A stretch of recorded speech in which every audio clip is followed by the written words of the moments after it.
my beauties, welcome back. So today I kind of want to show y'all around my apartment, my Chinese apartment, and I'm going to answer some questions that people have asked me from like back home. First off, like, what does my apartment look like? Though you practically already see my apartment. It's a studio style, so it's nothing like too grand and extravagant. Also, people have asked me how do I pay bills and how much my rent costs for my apartment. So we're just gonna kind of go just dive right into it, and I'm gonna give y'all a brief grand tour. It will be very short because again, it's studio.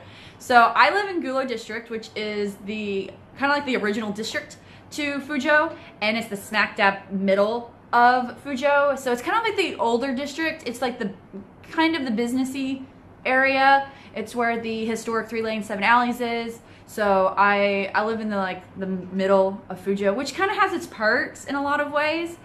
Also, my apartment, how much I pay for rent, I pay 2,500 kwai for this apartment every month, and that's about 360 American dollars, which is pretty good. Like, I wish rent was that cheap in the States. Unfortunately, it is not.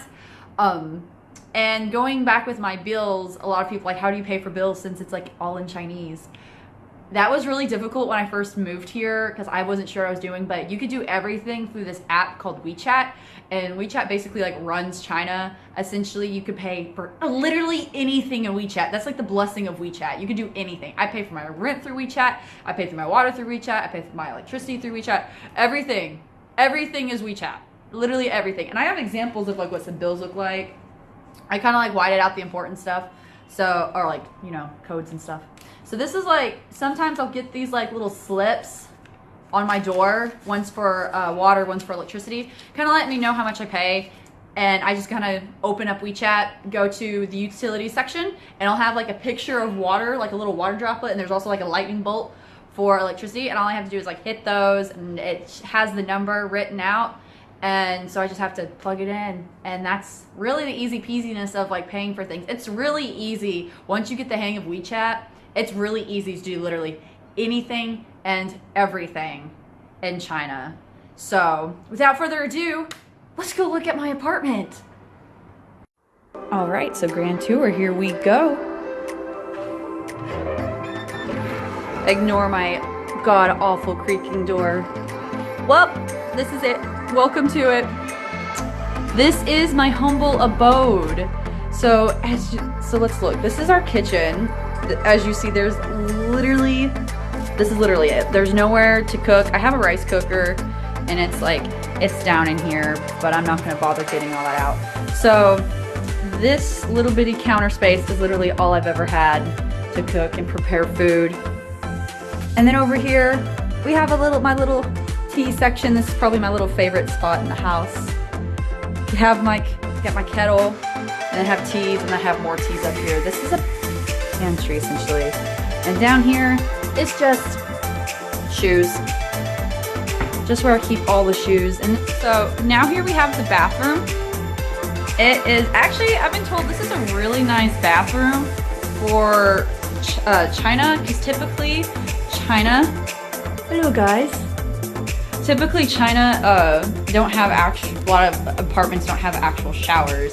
It's just like an open floor plan. You've probably seen those before. But mine is very fortunate to have a door. So very fortunate to be in this nice little bathroom.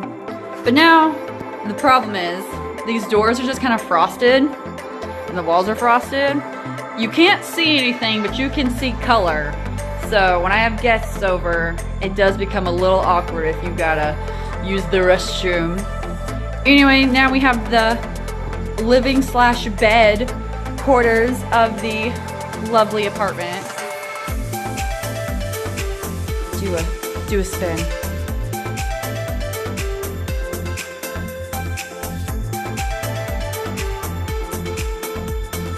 So fridges in China tend to be kind of short. If you're from anywhere else in the world, you probably have significantly larger fridges. And this is my little fridge. Thankfully, my apartment came with a microwave since I don't have a kitchen. It came with a microwave, and I greatly appreciate it. And then beside my microwave is like my little arts area where I draw my tablet, either color or draw in my sketchbook. I also got some yarn and stuff. Got my Mickey Mouse ears from when I went to Shanghai Disney a long time ago. Then down here is just like the miscellaneous section. Got my earrings, and then stationery supplies, just whatever I kind of need. The bed. It's lumpy in the middle because I have a mattress pad topper, and it's like folded in half to make it extra soft.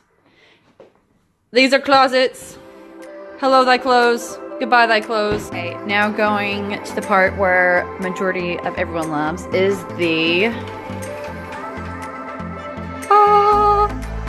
little bitty patio that I have. Got some plants in the corner that have, some of them have started to die. Rest their souls. But yeah, a lot of time is spent out here. I usually will draw or something or read, especially when it's nice sunny like today. And also, look at that view! You cannot tell me that's not a great view. And then you got down there and you got all the construction. But look how pretty that is. So I could just like sit here, drink some tea, enjoy this beautiful view. So,